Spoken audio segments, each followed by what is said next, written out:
right, welcome back to the Daily Mastermind. George Wright III here with your daily dose of inspiration, motivation, and education. I want to start out with the quote of the day today. The quote of the day is from Og Mandino, and the quote is, "All of us need help. Nobody makes it all alone."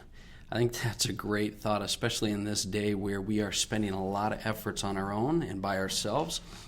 You need to realize that there's a lot of help out there for you. So nobody makes it alone. All of us need help. So a couple of updates for the week from the Daily Mastermind. We just finished a really successful Asset and Wealth Summit. It was our 3-day summit that we had. It was like 600, 700 people on. And it was really successful. I think all of us need to make sure that we take efforts to protect our wealth. And in order to do that, we got to increase our financial education. So that's a great way to do that. We only do those once a quarter, so hit me up if you'd like to learn more about that. Also, I have been spending the last week and a half, it's going to be probably 2 weeks out in LA, and I've been out in this area because we've been doing some consulting with some companies that are launching some health products.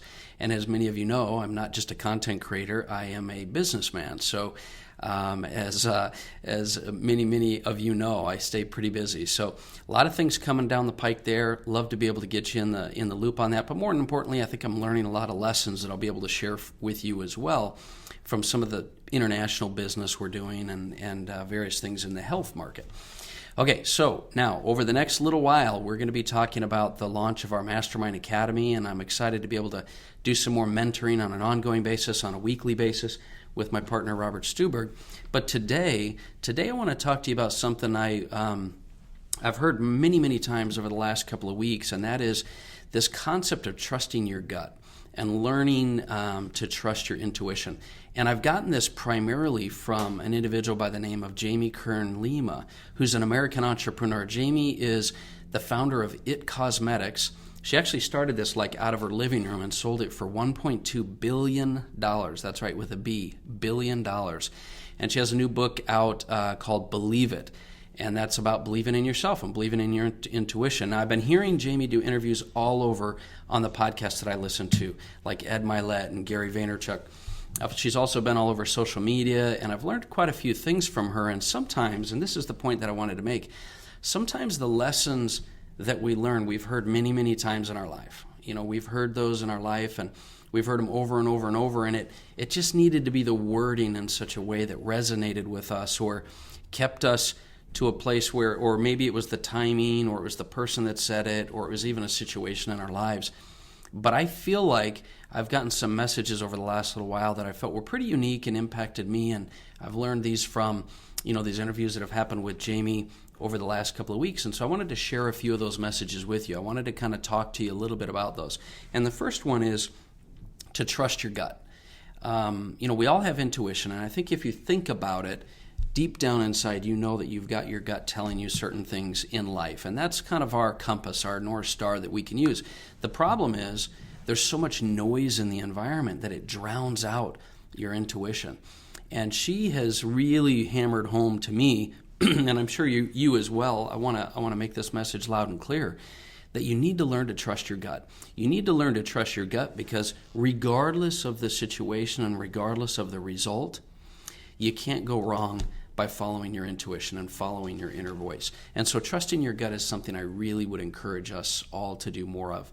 The next message is that we need to remind ourselves that a no is not necessarily a no. Sometimes it's just not now.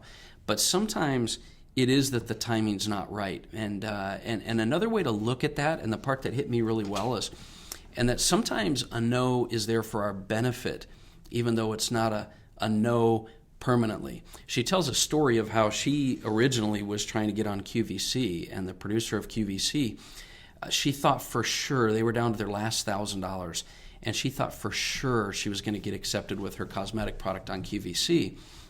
And the producer said no. It was a unanimous no. All of the buyers said the same thing. It's a no. And it just crushed her. And she could have let that get her down. But like she said on a couple of podcasts, which I love, is that sometimes a setback is just a setup for a comeback. And I believe that's the case in what she said. And this is the point that really hit me strong. She said it was true grace that gave her a no at that point in her life, because What she realized later on, she went on to actually about a year later get accepted to QVC, and in the first 10 minutes they sold 6,000 units, and they've gone on to do that over and over and over, and she's had several hundred shows with QVC. But in fact, it's the all-time best-selling cosmetic product on QVC. But she found that if she had had a yes at that point in her business, it would have imploded her, and it would have made it impossible for her to ever become the bestseller on QVC. So it's not just that sometimes a no is just not now and the timing isn't right, but it's also important to know that sometimes those no's you get for a reason, and that reason is that you need to grow or build or be more prepared. So don't give up when you get a no, but also look at it as maybe an opportunity to learn and grow. The next thing I learned is, and I thought I wanted to share with you, is to view failure differently. Now, I talk a lot, I mentioned it yesterday, about viewing failure as a learning experience. But how about the idea that when you take action, failure is your ability to not live with regret? Because living without regret is a true, in direct proportion to having fulfillment, living without regret. And the only way you know that you constantly were trying is through failure. And so viewing failure differently as an opportunity not to live with regret is a really great way to look at it. Another concept or idea was that victory, so we talk about falling in love with the process and not the end goal, right? But another way that Jamie kind of put it is that victory is taking that first step. In other words, the minute you take the first step, the minute you move forward, you've already succeeded.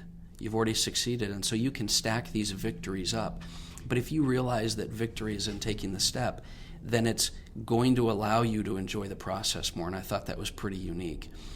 The other thing is to believe in you, because whether or not you believe you have the abilities, the confidence, and the self-esteem, it's much simpler to believe in the fact that you can take action and you can adapt. See, if you believe that you're willing to take action and you believe that you're willing to adapt, then you can have confidence and belief in yourself. It doesn't have to be your belief in the end result. And that's really super, super important, I believe. And then another thing she said, and this was the last idea I wanted to kind of share with you, is this idea that optimism is a muscle that you can train.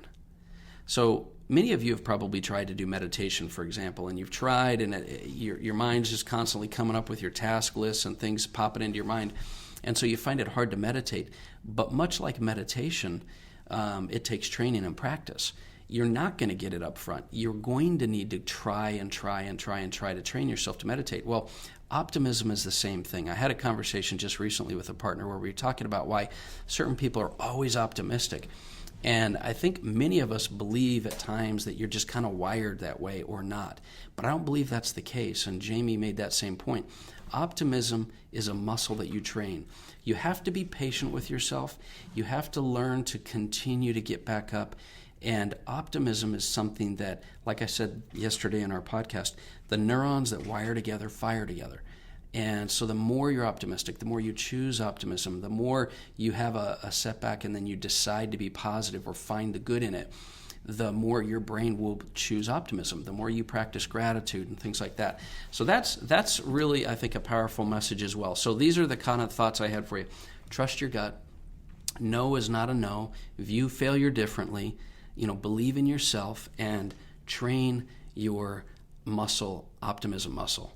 Okay. Now, I know that many of you have heard these messages before. I know that maybe there's somebody out there that just heard a little something different, and I hope that that's something that have helped you in a unique way. And I hope it inspires you to take action, because taking action is the key. And I hope that you'll remember that it's never too late to start living the life that you were meant to live, and that success will come in just taking that next step. That's already a victory. So that's my message for today. I hope you're having an amazing week. I hope you will continue to take steps towards your best life. And look forward to talking with you more tomorrow. My name is George Wright III, and this has been the Daily Mastermind. Have a great day.